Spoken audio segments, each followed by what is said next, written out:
Now Skype is telling me to avoid legal snags by telling people they're being recorded. So just FYI, you're being recorded. Well, I'm going to sue you. The moment I heard legal snag, I thought, ka-ching. I welcome the opportunity to, hang out with your lawyers. Do you like books? I'm outlining a new writing project. Who wrote this book? Read it. Reread it. Sometimes I'd write something. What are you writing? Have you written anything lately? I'm Amanda Stern, and this is Bookable. On today's show, tornado warnings between friends. All summer, we've been inviting previous Bookable guests back to the show to talk to other authors they admire. Well, we're breaking the mold today because there are authors who haven't been on the show, at least not yet anyway, who I'd love to hear in conversation. So I asked two friends of mine who just happen to be good friends with one another.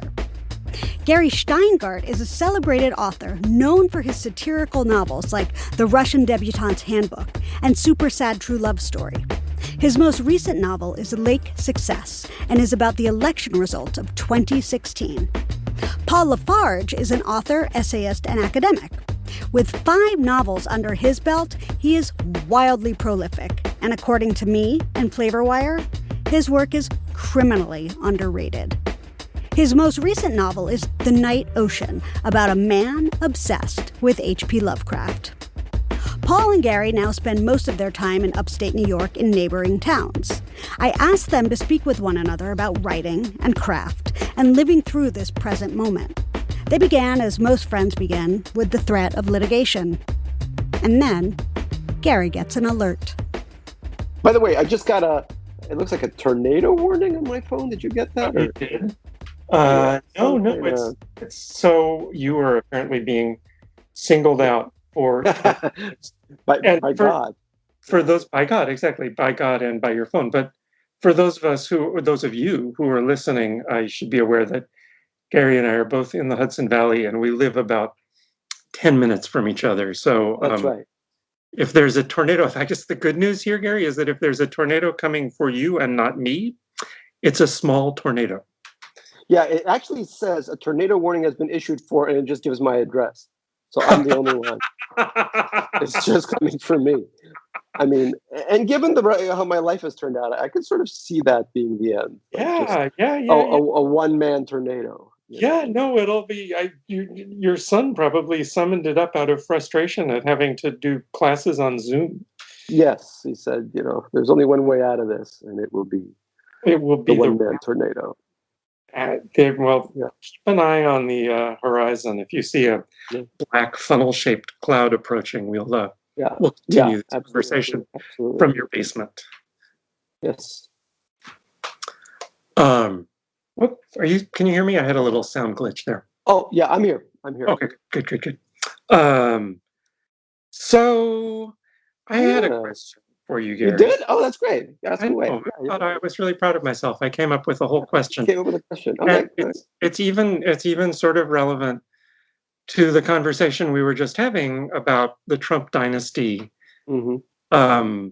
And it really has to do with writing about the present. And I was looking at Lake Success again last night, which I think I'm enjoying it even more now than I did reading it the first time. But no, seriously. You're the best. Thank you. I'm really grooving on it. I mean, not just because of its relation to the present, even though that's what I want to talk about, but also the writing is just gorgeous. But it's a book about, it's a book about like 2016, and the characters are all engaged in one way or another with the idea of America and wealth and income inequality and Trump and all this stuff that was happening around you when you were reading it. This is a book that you, as I think, finished before the election. Am I right? Finished right after the election. Right after the election. So there was actually a scene taking place in the election. Yeah. Oh God! Right. So, but most of the book got written, before we knew that we were going to dive off this cliff. If you'll, for those who agree with me, or climb to this wonderful plateau. For those of you who don't. And I'm just curious how you pull that off? Because it seems Mhm. very hard to do.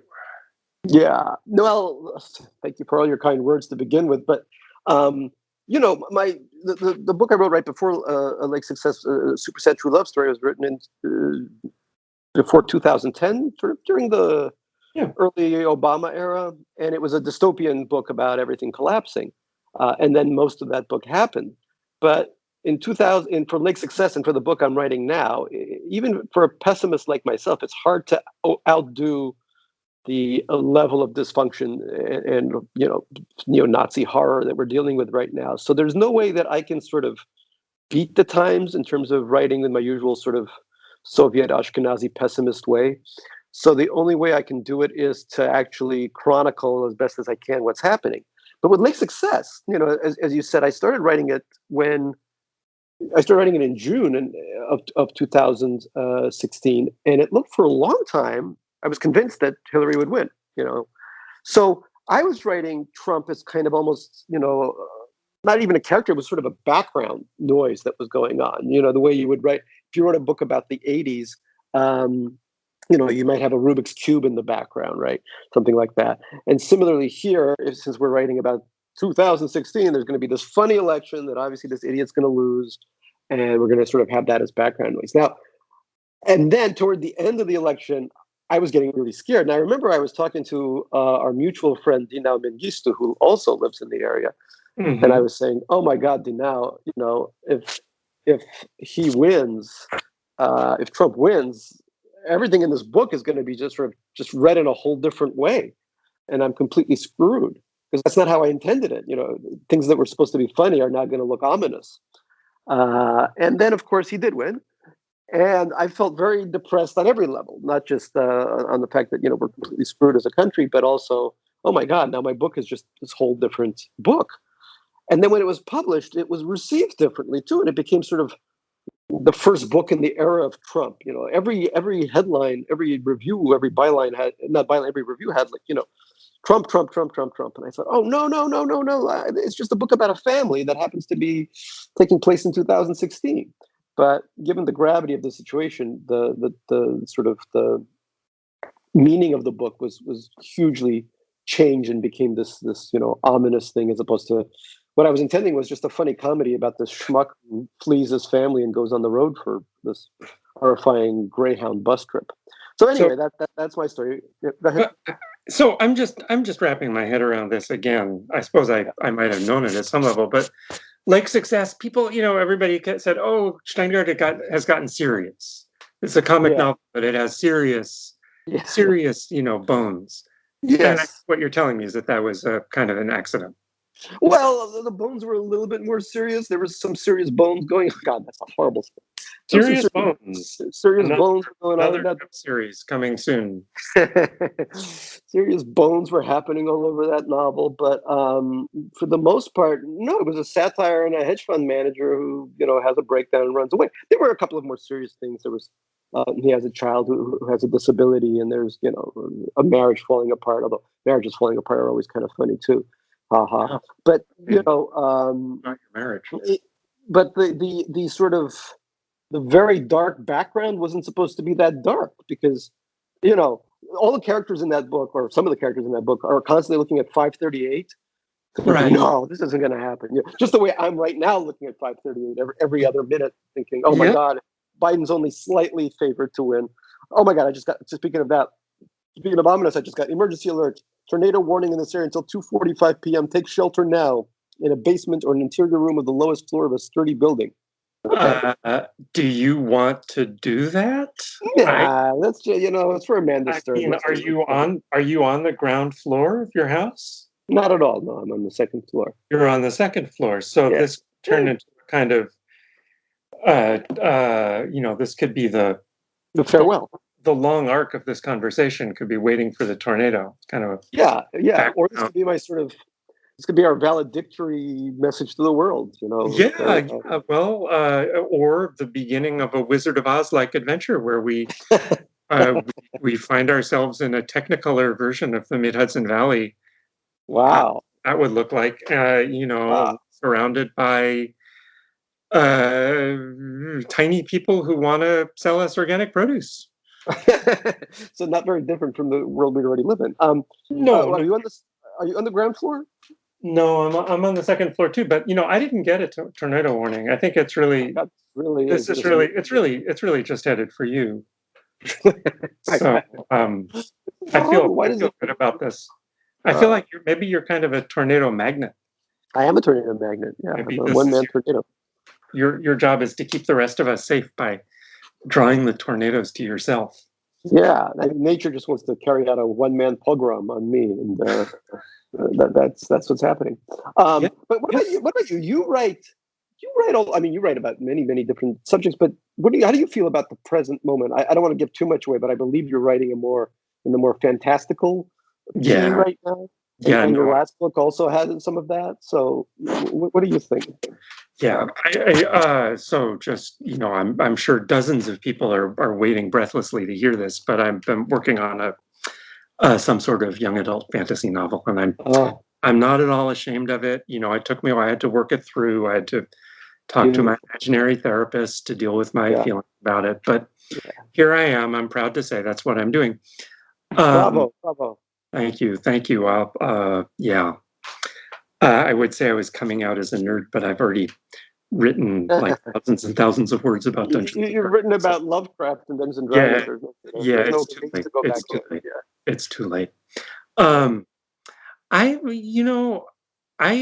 would be hesitant to do what you do, to like reach right in to the guts of what's happening now and try to either get ahead of it or even to get a grip on it, to produce a novel that feels coherent from an artistic point of view, from a narrative point of view, but also a book which rings true. I feel like you've got a real gift for anticipating the next swing of the roller coaster, whether it's the gentrification of Staten Island or whatever, right? It's all going to happen. I'm interested in the present. Obviously, I don't not care about it, but I feel more comfortable taking a running start at it and trying to think about questions like, how did we get here?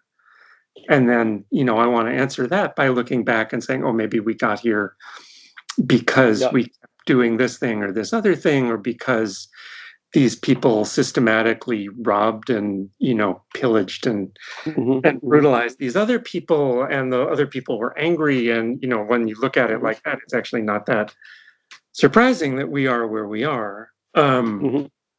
So I'm actually, it's a kind of a lot of what the book I'm working on now is about, is the people who want to get back to kind of the roots of things, to where the present comes from.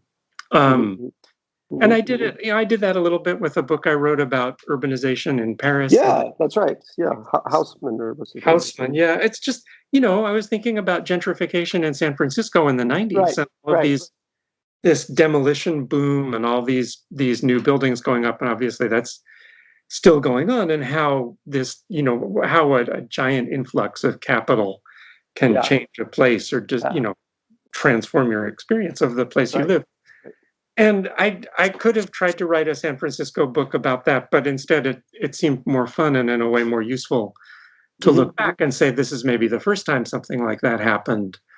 Let's talk about how that played out. I couldn't agree more. I mean, I think that's such a great way of. I remember right when Trump won, I was in London. I was talking to a British friend of mine, and he said, "Yeah, I'm going to write about the Trump era." And I'm like, "Wow, that's great." And he's like, "Yeah, but it's set in Victorian times. That's the difference." And I thought, "Oh, you brilliant weasel, you got away with it. Yeah, you can sort of write about the court of Jared, but it's set in, I don't know, the Sun King's court or whatever." Yeah. I don't know if the Sun King was there in Victorian time, but you know what I mean. Go ahead. Court. No, I think you're doing. I think that's a great way to approach it, and I think it's a very smart, and also kind of the brilliant part of it is, when you're approaching readers, is that a lot of readers don't want to read about the current era, or if they want to read about it, they'll buy some tell-all book or a series of essays that attempts to connect history with what's happening now. But I don't know why I keep doing this, but I keep doing this. And the book I'm writing now is set in the time of COVID, and pretty much set in exactly where we're about to be hit by a tornado, or I'm about to be hit by a tornado.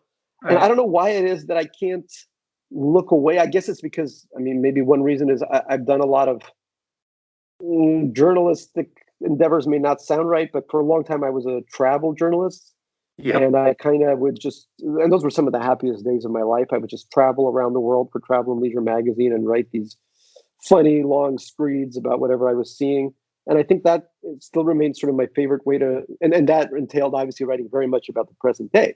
Yep. So wherever part of the world, and I covered most continents, whatever part of the world I'd be in, I would sort of be writing about that.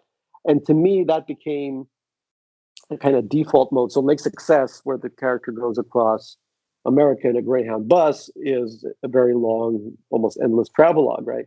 Where that keeps happening. And the book I'm writing now, which is set almost entirely upstate, is a kind of stationary travelogue, if you will, where I'm just constantly writing about the 2 or 3 roads that I keep walking on, all, back and forth. And you've walked on some of those roads with me. So it's sort of like, oh, the Chipmunk Chronicles. There's another groundhog, or chipmunk, or whatever.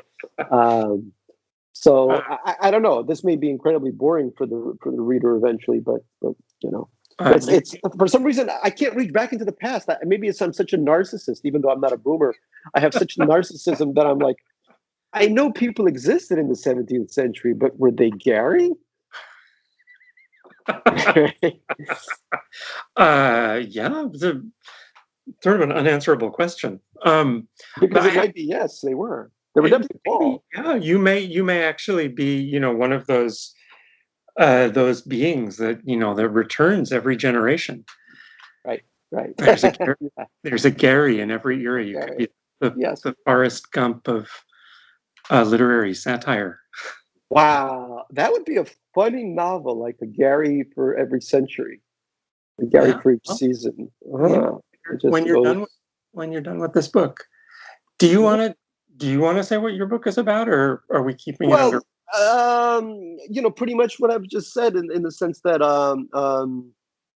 it's a group of people. So when I was growing up, I was sort of this chipmunks. Yeah, chipmunks.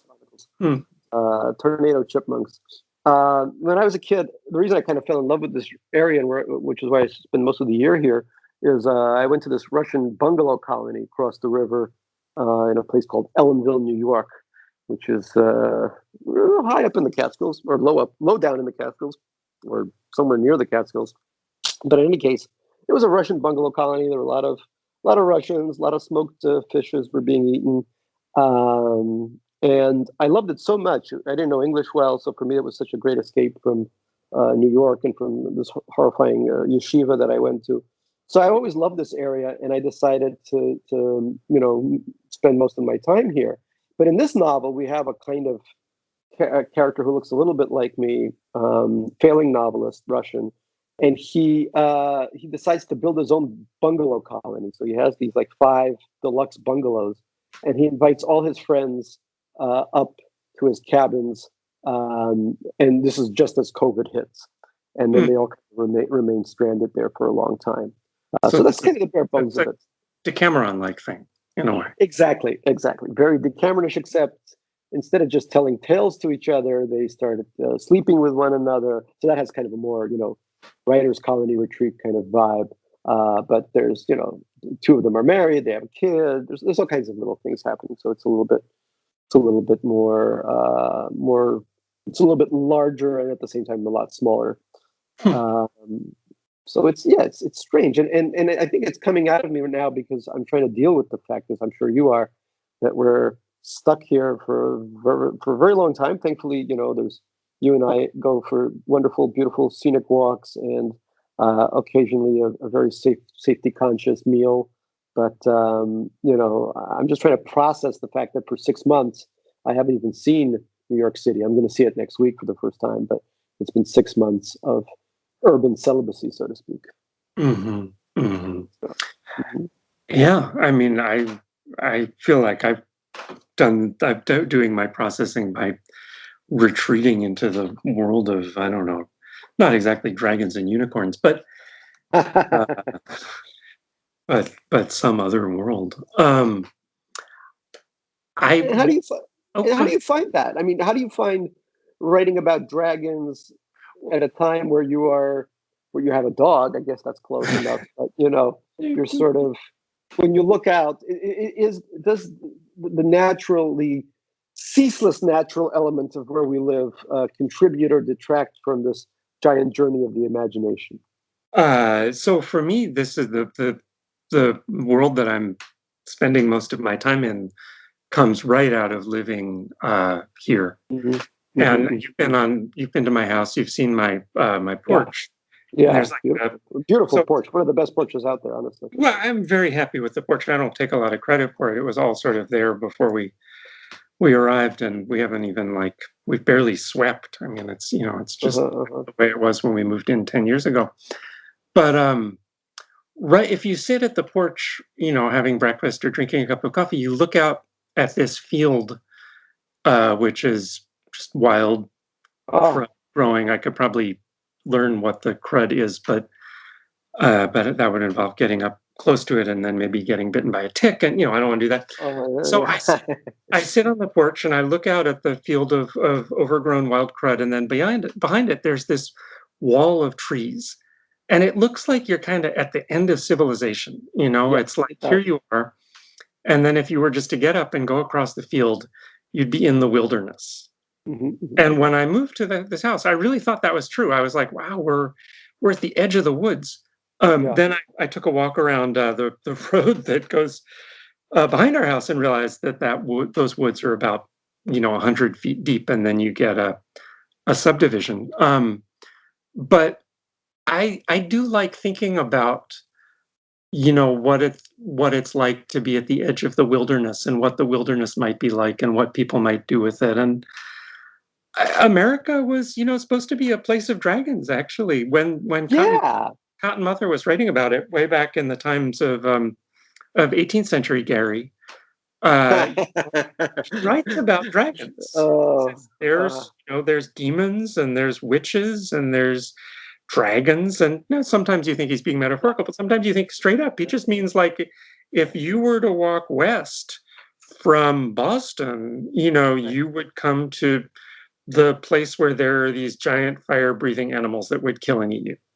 It's called Kentucky, but yes. I mean, I think you probably only have to go, I don't know, maybe as far as Springfield, but whatever, so there's this bit of fantasy about the wilds already mixed in with the idea of being here. And I feel like as I'm writing this book, I'm just trying to unpack that a little bit, and starting with the wonder of the great woods, and then maybe moving towards the reality of the great subdivision. That's great. Yeah. And do you find, as I sometimes find, that because not so many conversations happen during our daily lives, that it's wonderful to write down dialogue, just because it's the people talking that we're not hearing with our own ears? Yeah, I think the only way I've managed not to go completely crazy, also having a dog, I have to say, but I can't have two-sided conversations with the dog. I tell the dog jokes, but he doesn't really like my material. I find writing a completely healing or restorative or life-saving activity right now. It's a way to be in a world. I realize I'm like writing all these scenes at parties. Yes, me too. Large gatherings, and there's a concert and a play and a carnival. Yes, and it's just all this stuff I wish I could do. Yeah, that's right. I do feel that way, and I feel like here I'm limiting myself because I'm writing about 8 people together in a kind of country house, and here I am, 3 people in a country house. But I'm because I'm able to sort of manipulate all these people into having fights and affairs and all this stuff, I get to sort of recreate a noisy summer. And usually I don't have a bungalow colony, but I usually do invite people to stay up here for a while. And I miss that quite a bit. I'm so happy you're here, and I can hang out with you, but there are, not a lot of people, especially in the beginning when this was starting. I wanted to limit the number of people I saw just because, it was a bit scary to interact at all. But I do feel that, and also, I've been reading a lot more just because books contain so many people, and also watching a lot of a Japanese reality show I've been obsessed with called Terrace House, in which very much like, and it actually does play a role in the book that I'm writing. A group of Japanese young people are thrown together in a luxurious house in Tokyo or elsewhere, and they get to hang out with each other and go out with each other and stuff like that. So that's been my sort of escape. How many episodes of that are there? Like 5,000 episodes? I think there's about like 500 episodes. 500 each one, and during each episode, almost nothing happens. They'll maybe make some soba or make some tea and talk about their career prospects. But I love it so much that I couldn't stop. I've seen them all, except recently it's been canceled because one of the contestants, or not contestants, one of the roommates of the house committed suicide after she was bullied.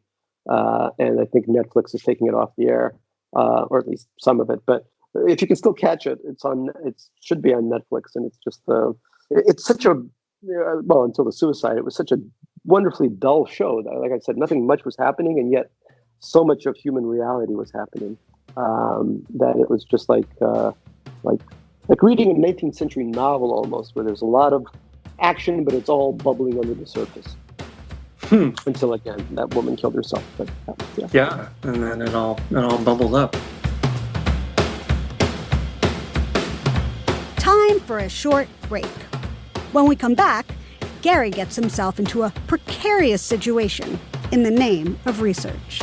Stick around.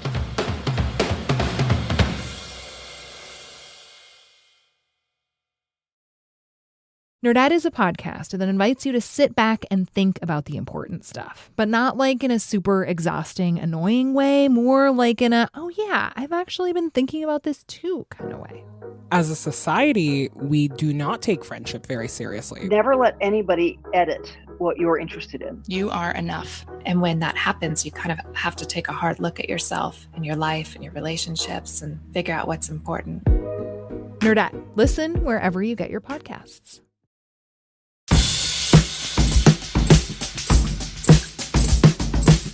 Welcome back to this Bookable bonus conversation with Gary Shteyngart and Paul LaFarge. You're obviously, with the book you're working on, you're intensifying. I've been to your house, and I've even been there, when you've had other people up. And I want to say that people were like having affairs and getting into fights, and that there was all this drama. But if it happened, it definitely didn't happen while I was around. It was more like people were getting into pasta salad, and maybe getting. We played at badminton once, which because you're actually kind of good at it, and I know it shocks everyone, the fact that I actually know how to play badminton.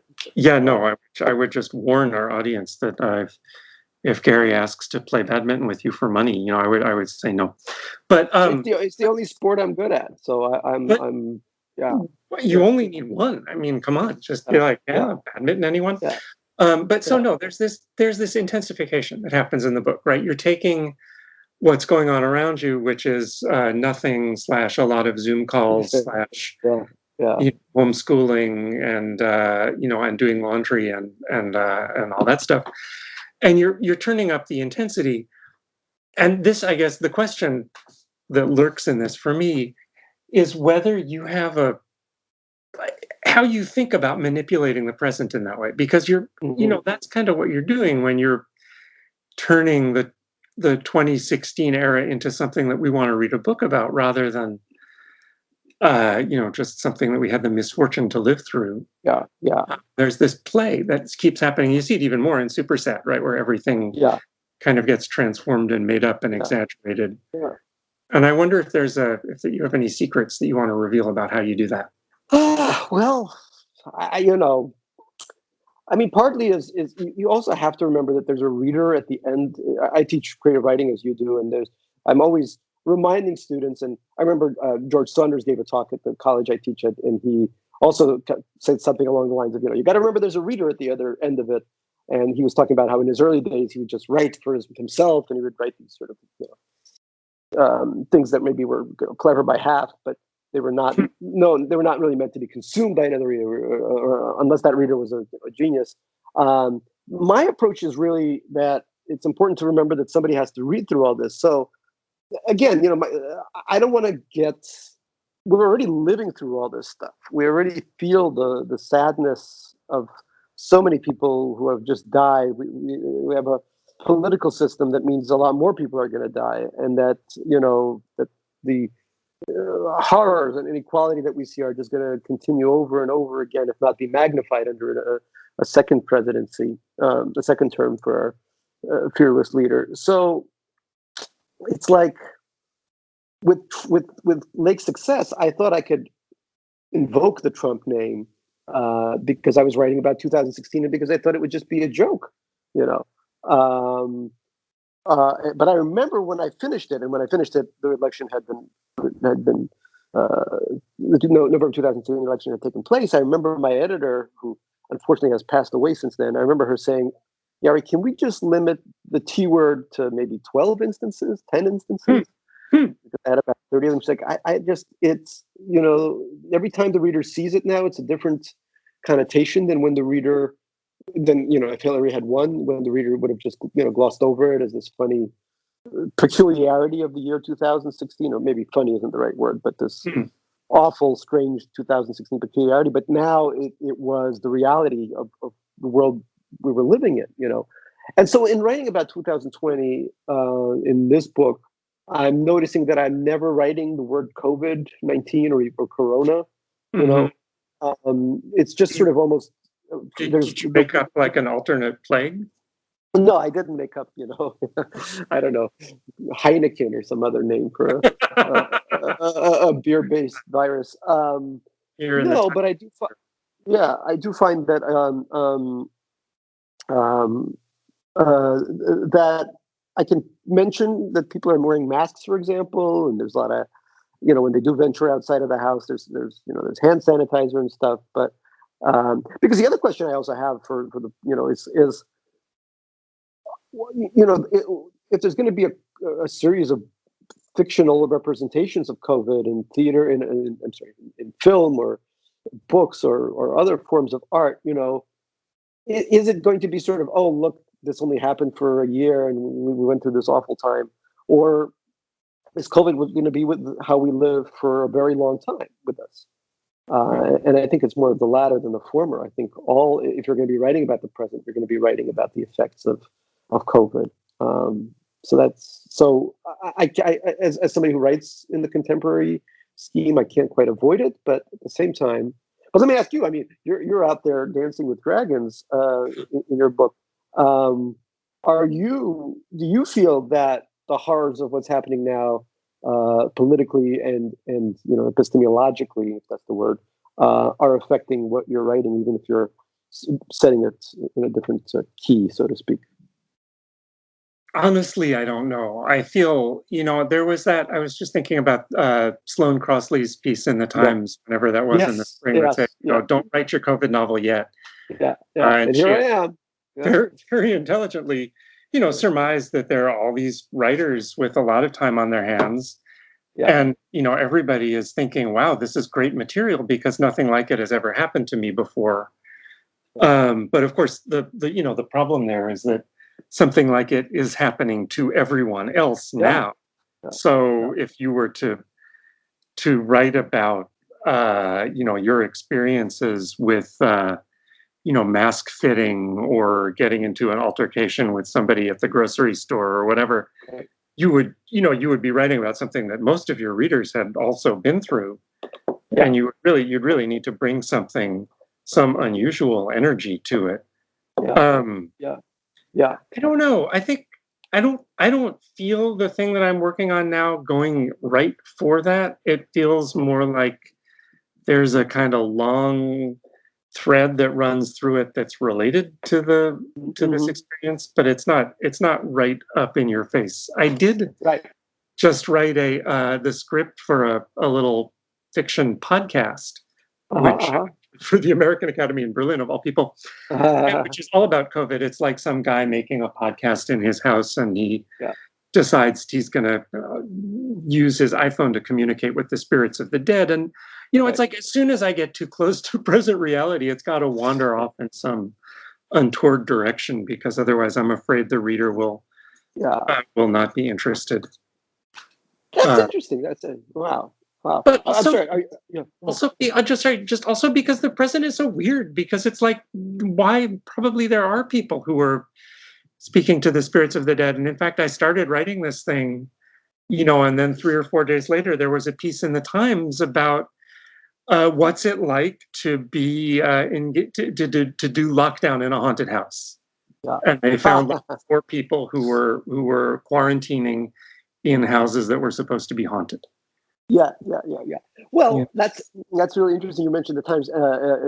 In Super Sad, the Times has been rebranded as the New York Lifestyle Times, and it's mostly about lifestyle, the news. But I feel like the Times is throwing so much at it, and on other publications, but chiefly the Times. There's just so much lifestyle stuff and information about living with COVID that there's a novel published every day about life in COVID. Maybe it's not a novel because it's nonfiction, but there's a nonfiction version of a novel about every single infinitesimal part of living during these times. And it's been explored so much. So the question I have is, what can I bring to it that that maybe is a little bit different? And the only answer I have for myself is that I can hopefully make it funnier. There's a lot of humor. Misbehavior. The Times is essentially writing. It's like writing the encyclopedia on how it wants people to live. Right. Every bit of the Times now is, it's so prescriptive. But misbehavior, bad behavior, people doing strange and horrible things. Yeah. Maybe that's what fiction. That's all. The entire role left for fiction is sort of delving into this kind of misbehavior. Making it funny and entertaining. Yeah, right. No, it's funny to think about fiction as just a space for making things worse. Yeah. It's like definitely instead that's definitely how I see it. Yeah, it's like instead of having just Trump, you have like Trump, in this bizarre sort of horrible context, or instead of having just America, you have. What did you call America in Super Sad? Is it just America? I remember there being Security State Israel. Security State Israel, Stability Canada. I think the U.S. There's China worldwide. I think the U.S. is just pathetic enough to still, or jingoistic enough to still want to be just the U.S. Still just the U.S. Instead Maybe of there's grand. no way to make it worse. There's no way to make it worse.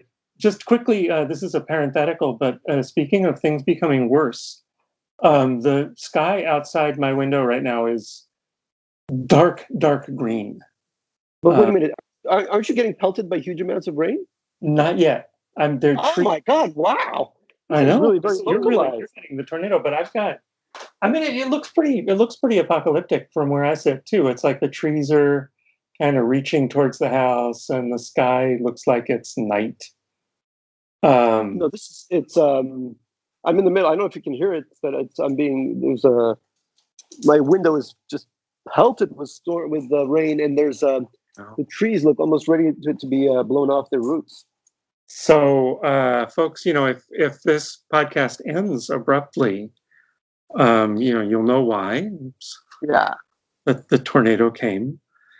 You sure you don't want to go down to the cellar? Yeah, I'm going to weather this out, so to speak. All right. You're very brave. You're a courageous person.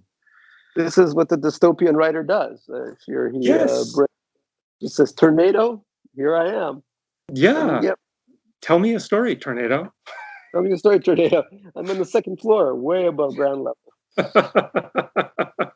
Bet you can't find me. Yeah, you're going to be checking the basement, but I'm up here. Do you want to talk for a second? This is another, I don't know, it's a kind of a dry question, but whatever. You want to talk for a second about research? Because I was thinking about your bus trip across America for Super Sad. No, not for Super Sad, for Like Success. And, you sort of put yourself in some interesting situations. Yeah. I mean, I found myself, surrounded by white supremacists on a bus in Louisiana. I guess that's not such a shocking statement. Talking about, crucifying Muslims and Jews. And I thought, I have one of those categories feels very familiar to me. To the point where, just like the character in the book, I bought a New Testament coloring book at a Greyhound shop in Shreveport just to prove to these guys that, because they kept eyeing me with a slightly. So that instead of thinking that you were Jewish, they would just think that you had some serious developmental delays. I just discovered 2 Romans or whatever Trump called it. Look, it's purple. Purple. That was there was definitely a lot of research, and I also hung out because the main character is a hedge fund manager. I hung out with hedge fund managers for 4 years, so I really paid the price there. There's a lot of research. I remember that being dangerous in the sense that you had to do a lot of drinking. We'd stay up till 4 a.m, drunk out of our minds, people blaring about their horrible lives. It was very. I'm surprised my liver survived that one. But you're doing some research for this book, right? I remember you were in Minnesota. I was in St. Paul long before the George Floyd thing went down. Although I've stayed in touch with some of those people, so I hear about it from them. Oh wow. This is back to the weird ways in which the things that you make up or the things that you read about in history end up showing, kind of showing their faces in the present. So I was part of the book that I'm working on takes place not in a fantasy world, but in America. I mean, sort of a fantasy world, I guess. But but there are these weird rhymes between things that I had made up or that sprang out of books that I'd been reading about the Puritans or the frontier in Western Pennsylvania in the 17th and 18th century, and these kind of crazy interactions that people had with each other, and things that are happening, in Minnesota and other parts of the country now. And I don't know entirely how to explain it, because it's not like I knew that this was all going to be the case. I learned some stuff, and then I thought, I'll go to this place because that sounds fun. And I learned some more stuff, and I thought, this is actually strangely congruous. And fits in, right? Yeah, it all sort of belongs in the same story. And how odd it is that I happened to learn the 18th century version of it first, and now I'm reading. Now I'm talking to people I'm talking to Hmong people in St. Paul who have came there after the Vietnam War and have lived there ever since in large numbers, and have a very particular culture in relation to the written word and all this stuff that I find totally fascinating for very strange reasons. I don't think I'm putting myself in danger. I think the worst danger I am in is maybe of food poisoning. If I eat something that was not properly, cooked. Yeah, that was definitely something on the hound you had to watch out for, badly cooked hound dogs.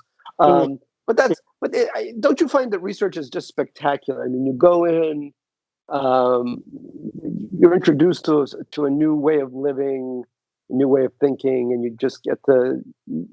I find that I often find that the books that I read that have huge amounts of research baked into them are just absolutely amazing, and maybe that's because I've always been sort of into novels that brush by the category of travel journalism or just journalism in general.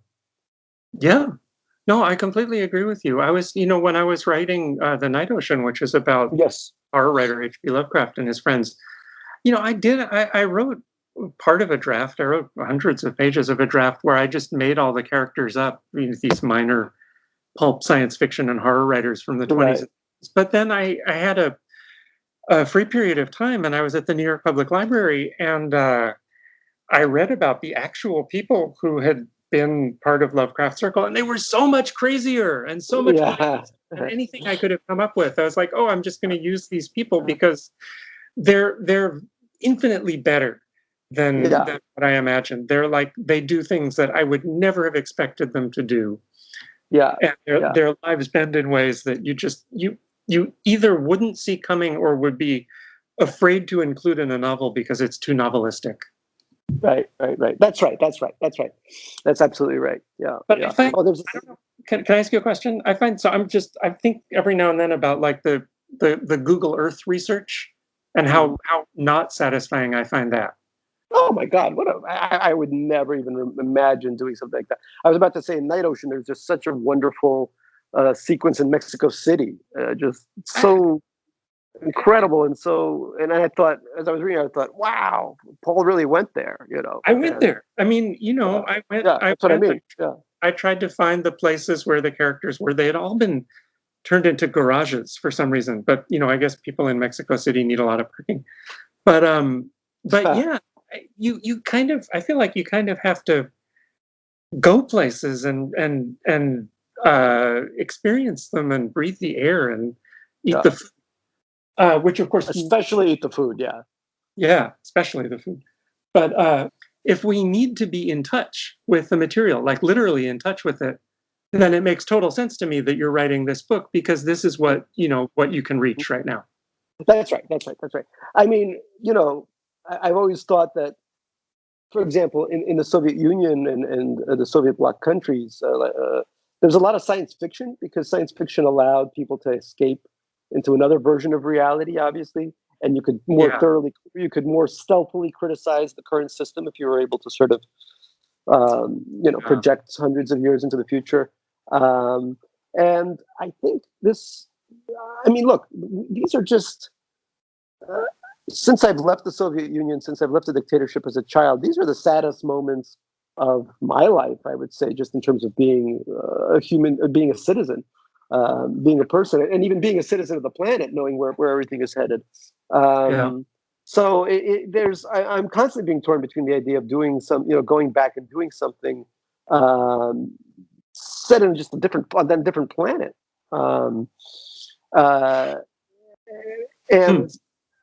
Because it's a little too painful to even write about today, even using euphemisms for the virus and for other things that are happening, and never quite mentioning there's not going to be any use of the T word in this novel. There's no Trump. But even so, it's just you're constantly thinking, should I escape or should I remain? Because that's the one thing that we as writers can do is that we can't leave our bodies, but we can definitely float away into another dimension if we need to. That this is going to lead us to talking about Canada, right? Oh yes, I knew it, and I'm so. So for the listener, Paul and I are insane fans of Montreal, just huge fans, and we've been there together. We're a pretty close drive up from here. I celebrated my 30th birthday there. Yeah. Paul is a great French language. Speaker. Yes. Paul speaks 4 of the languages up there. Oh, man. Food is the best. We went on this long week together with our families and just ate at Joe Beef and Pied de Cochon and L'Express and Larry's in Milan. And oh, my God. Oh, my God. I feel fat just thinking about it, honestly. Yeah. God. So, we gotta think about what's going to happen come November 4th or 5th or 12th or whatever.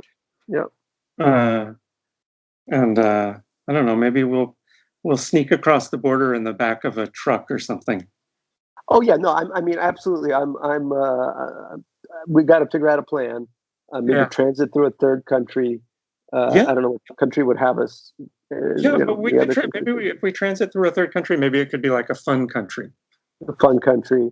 Yeah. Apply for asylum, whatever it takes there. Look, I my youth was all about fleeing a dysfunctional dictatorship, and I don't see why in my adulthood shouldn't be either. Let's keep it going. I mean, this is history in action, right? We'd like to think everything is just going to be the way we were when we were kids if we grew up in a stable world, but turns out no. I remember reading, in 2016, 17 about the people who found the footpath to Canada. You kind of walk across the border. It was like in some town in upstate New York. Yeah. All the way upstate, like real upstate New York.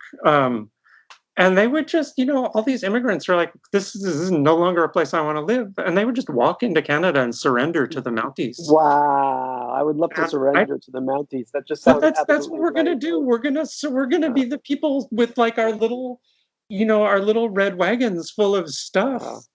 And we're going to surrender. We're going to cross the border and surrender to the Mounties. That would be my Quebec expatriate novel, Surrender to the Mounties.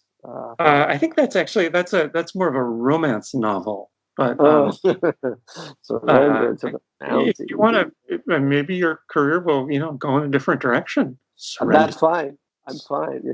Yeah. Yeah. I'll go back to writing in French. It'll be part of my my ongoing audience reduction scheme.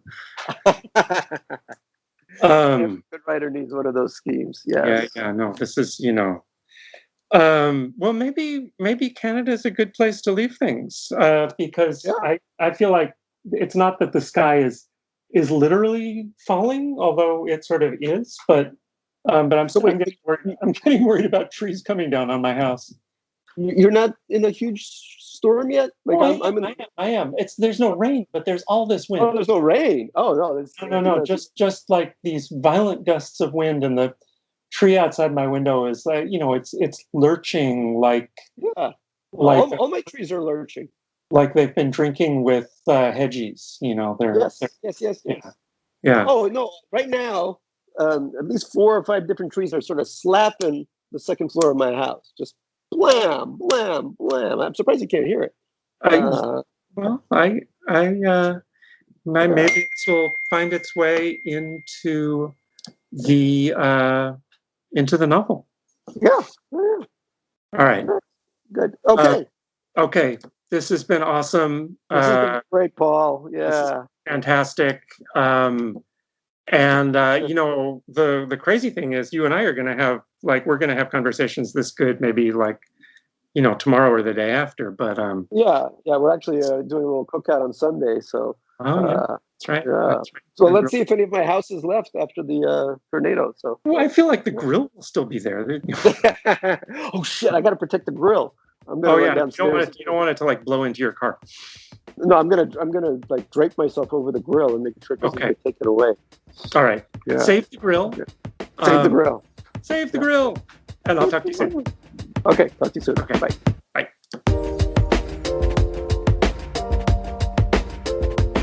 Thank you, Gary, and thank you, Paul, for this incredible conversation. Gary Shteyngart's most recent book is Lake Success. It's published by Random House, and the paperback is out now. Paul LaFarge is the author of The Night Ocean, which is published by Penguin Books, and the paperback is also available now. Bookable is a production of Loud Tree Media. I'm your host, Amanda Stern, 5 feet tall but as alert as a tornado warning. We're produced by me, Bo Friedlander, and Andrew Dunn, who also mixes and sound designs the show. Bo is Loudtree's editor-in-chief. Find us on the web at bookablepod.com and subscribe and rate us 5 stars on Apple Podcasts or wherever you get your shows. That's one of the best ways for other listeners to find Bookable. And if you want to learn more about our guests, find us on Instagram at bookablepod and follow me, your host, at A Little Stern. We're back next week with another new episode of Bookable, and we will see you then.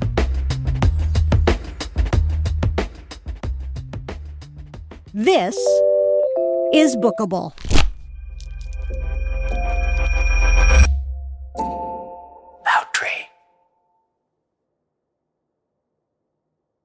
Hey, it's Amanda, and I want to tell you about a podcast I think Bookable listeners will want to check out. The #AmWriting Podcast. It's a show about the business and craft of being a writer, featuring straight-up advice from working writers in every genre, from freelancers to novelists. Hosted by best-selling nonfiction author Jess Leahy, former New York Times editor KJ Dell'Antonia, and best-selling romance author Serena Bowen, the #AmWriting podcast explores the details of a writing career, from the cerebral to down and dirty topics like making sure we get paid. Past guests include Jennifer Weiner, Richard Russo, Celeste Headley, and one memorable incident in which KJ informed David Sedaris that he had just offered, quote, the very worst advice for writers ever, end quote. In over 250 episodes, the #AmWriting team has interviewed agents, editors, debut authors, and book coaches about their best practices and biggest failures, all in search of smart, actionable advice for writers at every stage of their careers.